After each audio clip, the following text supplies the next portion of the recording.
A tortfeasor is a wrongdoer, a tort is a wrong action. And so really this is about protecting the wrongdoers and against from bad action. So they want to reform the system of accountability. Our state constitution, along with our federal constitution, guarantees the right to a civil trial. And any conflict over the means of $25, you have the right to go to court and hold a bad actor accountable. Okay, so I do have to just stop you for a second because I learn something every day. Did you say anything over $25? The Constitution has a $25 limit. Anything over the means of $25 allows you to go to court and have a civil trial. Okay. Yeah, it's one of those fun facts of the Constitution. Yes, very interesting. Continue. So the Seventh Amendment basically guarantees the right to a trial by jury in civil matters, and that's really the heart of the issue here. You've got usually in our world the individual trying to who has been injured by usually the bigger party, a company. I mean, you're talking sometimes multi-million-dollar companies. Maybe you're talking Chevrolet, who has a bad ignition switch, or Ford and Firestone who have defective tires that cause rollovers. An individual has a really hard time to try to sue a mega company, especially if you had to try to pay for an attorney out of your pocket. The idea of trying to be able to hire your own attorney and take on a corporation, a mega corporation, a multi-billion-dollar corporation would be almost impossible. Oh, sure. And so the system that has developed is called the contingency fee, which basically means it allows a lawyer to take your case, and they only get paid contingent upon winning, and then they get a percentage, usually a third of the attorney will cover the costs, provide the all the depositions, hire the experts, everything needs to be done, and then you share those costs together, and then usually a third of the fee would go to the attorney after the case. So this is the fundamental system that we're talking about changing. Well, I'm sure that I was over at the Capitol, and they those legislators really depicted trial lawyers as being some very is parasitic a word? I think that was actually used as describing. Like mosquitoes, they're just suck your blood.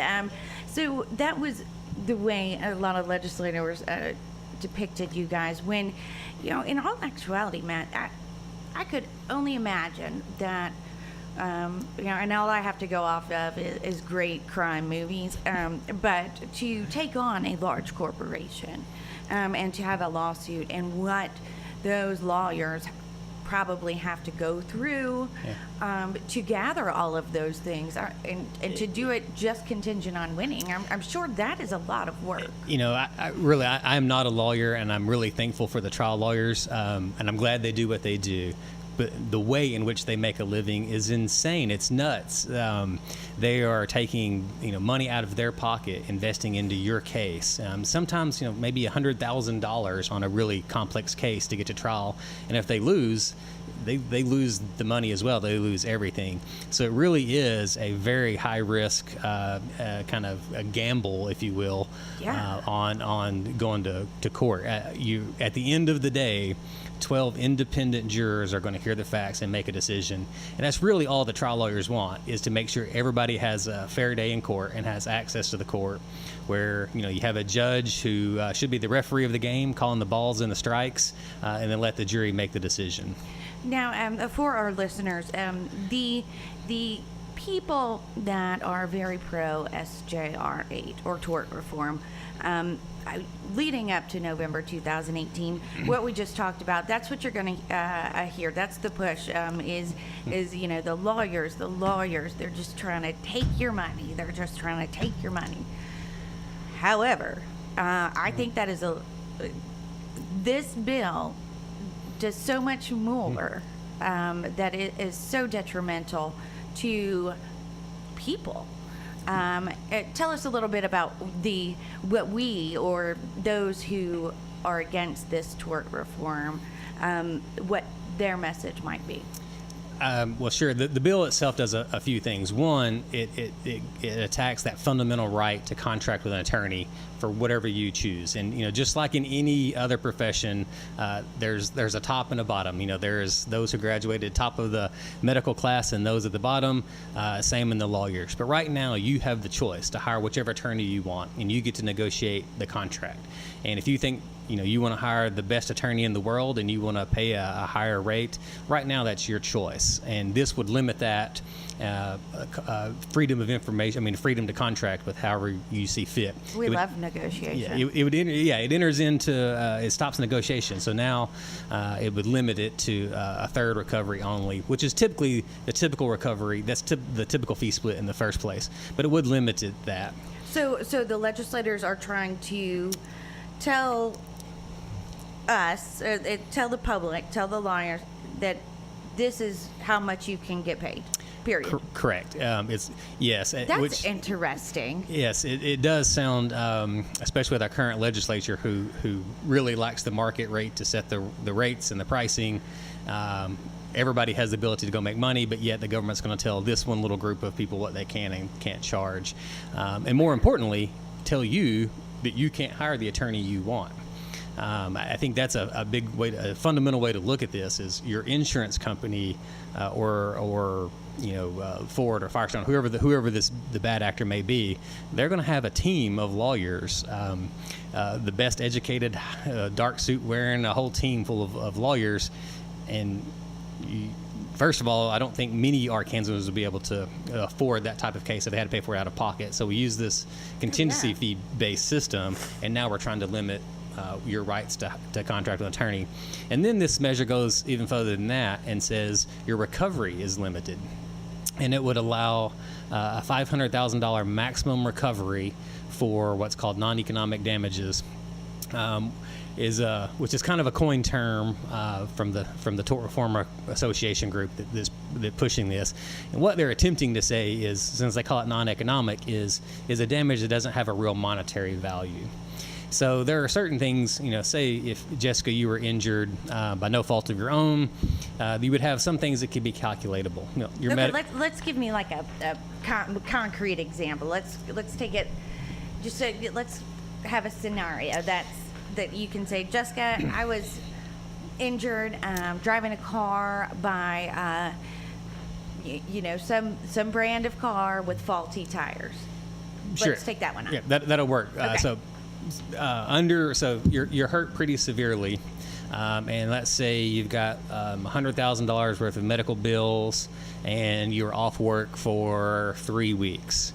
So there are some tangible, concrete numbers we can come up with. We can tell your hospital bills are this, your car damage equals X, your lost wages are this. So that's what they like to refer to as non-economic damages.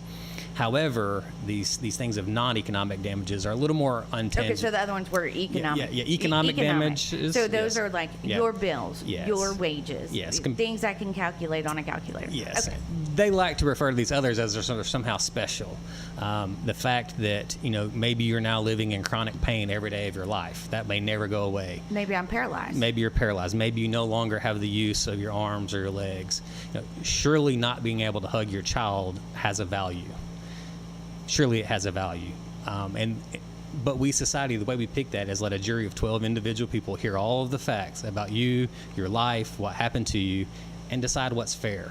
And they're trying to bypass that process and arbitrarily set the value, saying a maximum of $500,000. Okay, so let's take this back and let's just really draw it out for our listeners.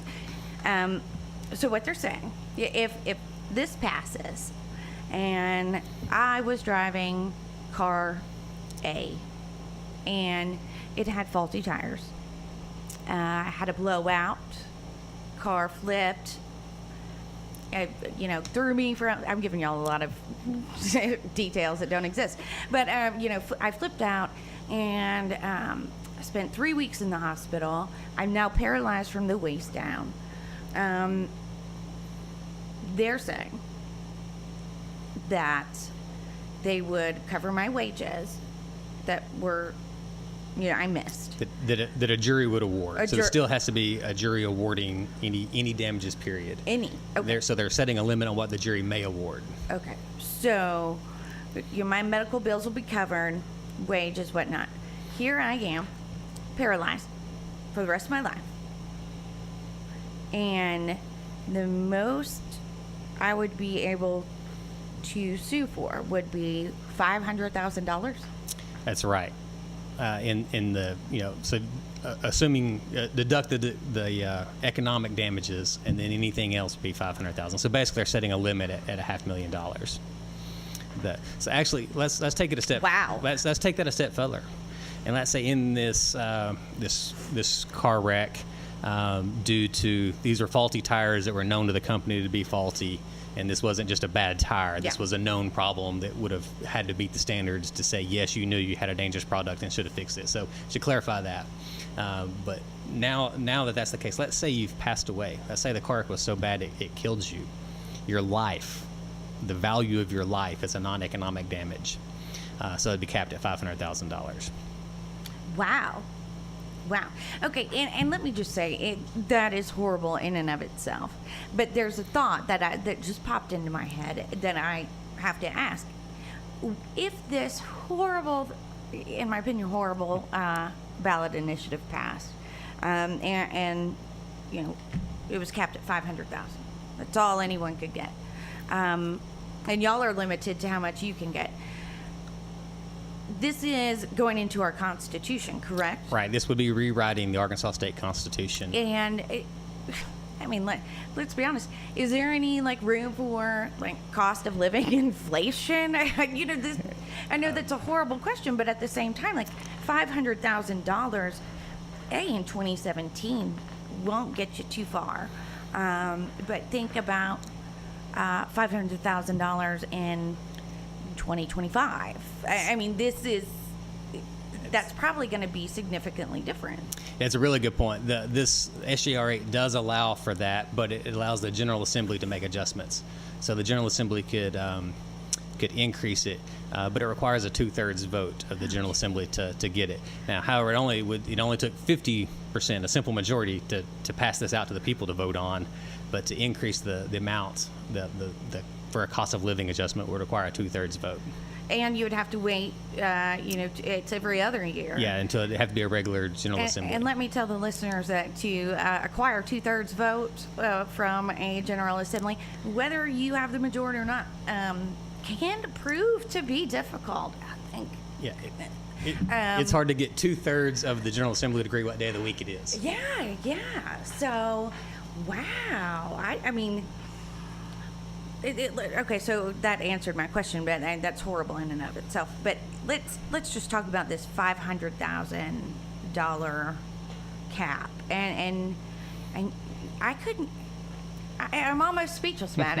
To me, it's amazing. And do we know? And I don't want to put you on the spot, but do we know what industries are pushing this resolution? We know some of we know some of them have come out in support. So the State Chamber of Commerce is a big leader in it. The farming industry, specifically the poultry industry, is a big proponent.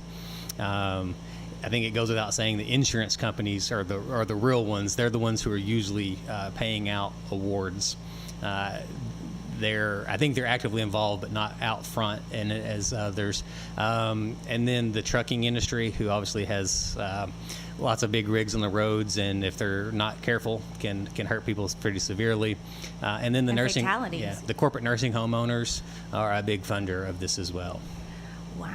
I was, when I was researching some of this, I ran across a statement by you, I do believe, about nursing homes and SJR 8. And can you tell me a little bit about how nursing homes and SJR 8 kind of tied together? You had some research about some things going on in nursing homes. Well, I mean, when you think about it in a nursing home, this is where this is a really heartbreaking when you think about what we were just discussing. The nursing home is the industry. I should say it's really a handful of the corporate nursing home owners. There are some really great homes out there as well, but you have these that are for profit, and the only way they can make money is by having patients in the beds. And to cut overhead, I mean, that's the only way you can really increase your profits is to cut overhead. So many of these corporate homes are run on shoestring budgets with not enough adequate care. And then when you think about it, most everybody in a nursing home has no economic loss, unless there's some medical bills associated. There's no lost wages. There is no job. And so basically everybody in a nursing home under this scenario would be capped at a $500,000 limit. And I don't think it's going to do anything to improve care. I mean, Yeah. I think that's the big problem that we have here is it allows bad actors to escape the accountability. And I think that's what the article talked about was some of the situations we've had and in these large nursing homes. Yeah, the one that comes to mind is of recent Arkansas news is the Martha Bull case out of Greenbrier, where essentially she was having abdominal pain, begging and screaming for help. Finally got a doctor to fax in an order to send her to the hospital, and it went to an empty closet where nobody ever got the fax, and the lady passed away. An Arkansas jury in Greenbrier awarded $5.2 million, and the judge later reduced it down to $1 million. That judge has since pled guilty to taking a bribe and just got sentenced to 10 years in prison. However, so the bribe-e has been punished, but so far the bribors are still at large. Oh, wow. What little tangled situations we have in small Arkansas. Yes. I guess moving on and talking about a little bit about tort reform.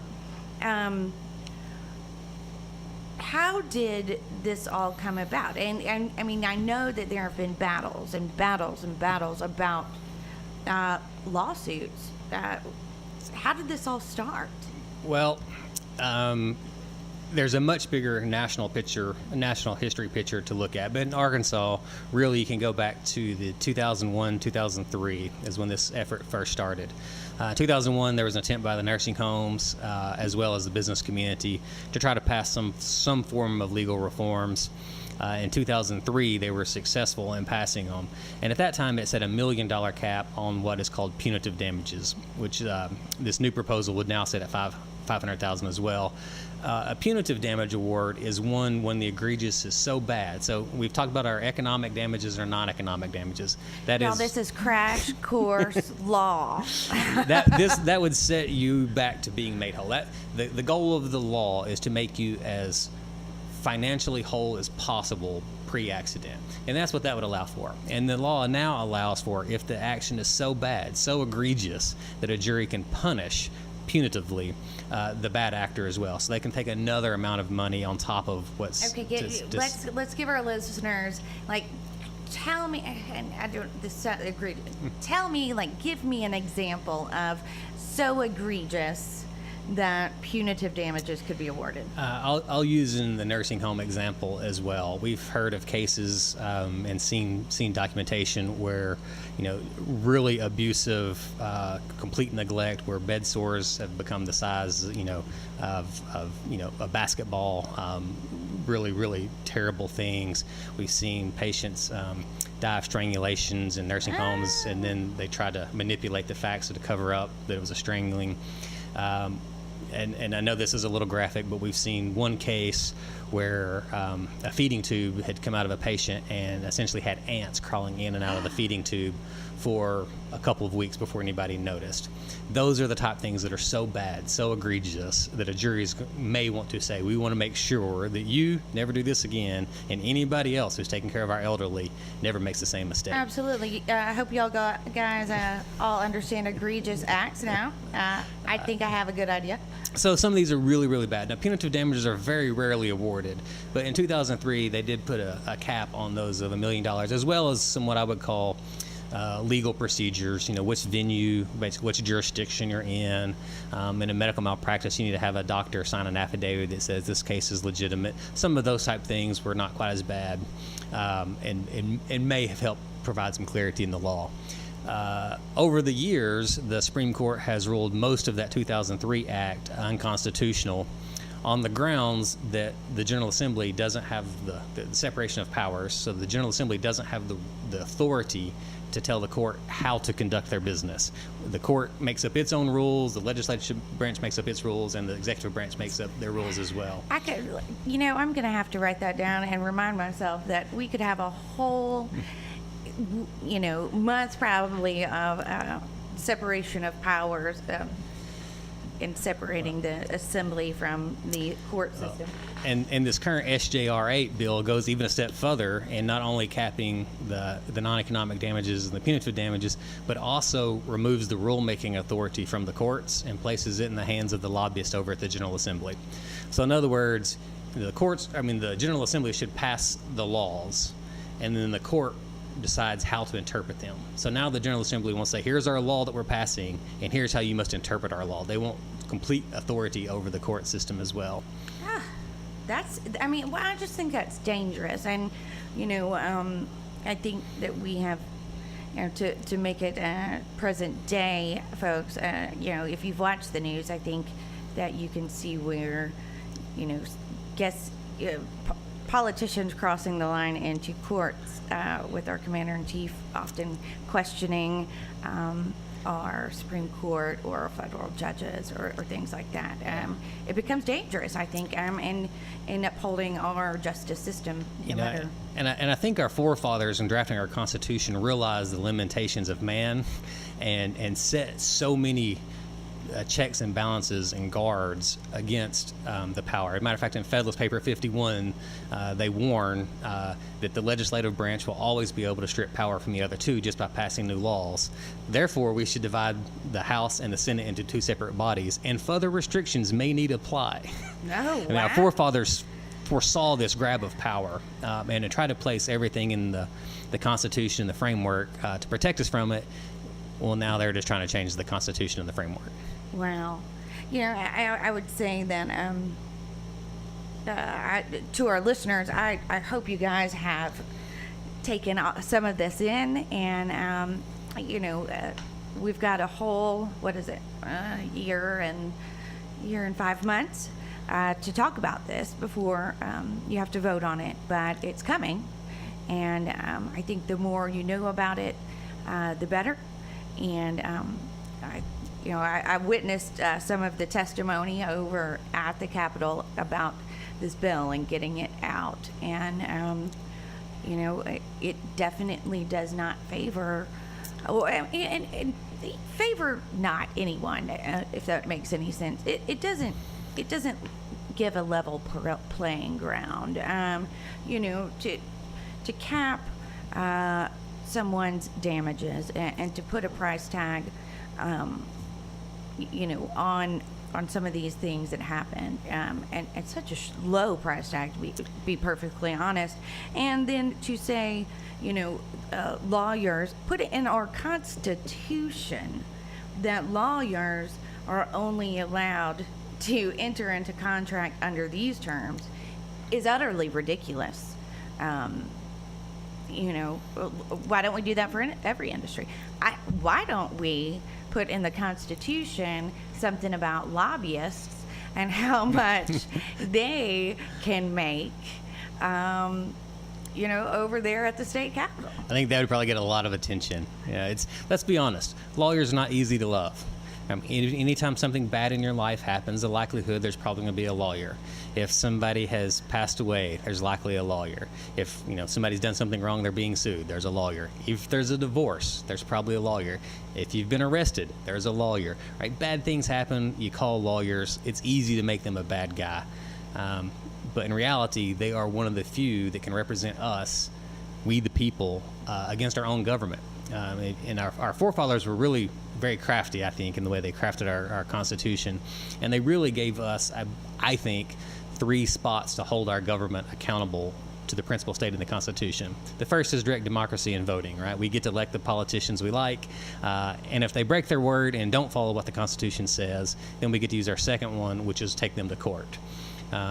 This goes so far as I'm not sure you would ever be able to get like say maybe a public corruption type case where the lawmakers have been corrupted by special interests and have passed laws are unconstitutional, this very well could affect that ability to hold them accountable. And then our last one would be our Second Amendment. All right, if we vote for lawmakers and then we can't take them to court and hold them accountable, if the government's still not doing what we want, our last option is our Second Amendment right. Very interesting. I wasn't expected that Second Amendment to come in there at the last minute. I mean, think about it. If the people of Arkansas ever did up in arms to hold our government accountable, wouldn't we have tried every election and every court route first? Oh, yeah. This eliminates one of those routes to hold our own government accountable. Huh. Very interesting, Matthew Haas. Rise up, I guess. Wow. It's interestingly, there's two ways of justice. Either justice will always be served, I think. We can either do it civilly or the uncivil route. Yeah. And if people can't get it civilly, they will find ways to seek out justice on their own. No. Well, guys, you might not, you're right. Lawyers have not always been easy to love, although I guess I've been lucky in my life, knock on wood, wherever it may be, that I've run across great lawyers that have been seemingly great people. True, I haven't been in a courtroom with them, but I know y'all. It's really interesting. As representing lawyers, I get asked that question all the time, and it tends to be everybody hates or doesn't like lawyers as a whole. But any lawyer they know, it's, they're all bad, except for this guy. He's a really good guy. And collectively, they really are, for the most part, great people fighting for what's right. They could make money doing lots of other things in other ways. They're probably a whole lot easier than investing your own money out of your pocketbook into your client's case. And so, to me, it is a pretty noble cause and profession. I'm not sure I would take the risks they do. Yeah. So most of them have to do it for the reason, not the money. But and to make that relative before we close up, isn't that kind of, if you take that population of trial lawyers, just as you said it was, and you just apply it to, America, the Right. United States, so many people that believe in something and fight for justice and the good things, typically don't do it for the money, and do it with great risk. Sometimes not a lot of security, but they believe it's the right thing to do. And there are always going to be bad actors. I would say that we have plenty here in America, but we do have that section that, that believe in moving forward and doing the right thing. And our system may not be perfect by any means, but I don't know how you get more fair than randomly selecting 12 of your friends, neighbors, and colleagues from your community to hear the facts and make a decision based on what we believe this community holds up as the standard. I think one reason why the bad actors who want to change the law don't like that system is because they haven't figured out how to control 12 individual people. With campaign contributions, it's pretty fair to say that they have great influence in the executive branch of every level of government. They practically own Congress and our legislative branches, as we've seen from the Maggio case I was recently talking about. They're definitely trying to get influence in our judges. But how do you persuade 12 individual people other than presenting good facts and evidence? Tampering, not tampering. What is it called when they mess with the jurors? Tampering. Yes. Yes. That's the only way, and it's highly illegal. So, wow, thank you. Yeah, that you can, at the end of the day, you can't control a jury, and I think that's a very good way to look at it and a good way to close.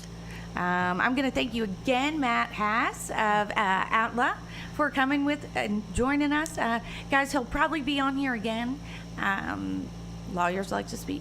But he is a very, very bright individual and always has intriguing conversations, thought-provoking conversations, and can't wait to have you back, Matt. Well, thanks for having me. I've really enjoyed it, and thank you again for everything you do for protecting our workers. Oh, my pleasure. Hey, guys, you have been listening to Jessica Akers-Hughes with the Arkansas AFL-CIO on Union Station here every Monday at 4:30. Tune in next week. Talk to you then. We are 100,000 watts of community radio here in Central Arkansas. This is KABF 88.3 Little Rock, the voice of the people.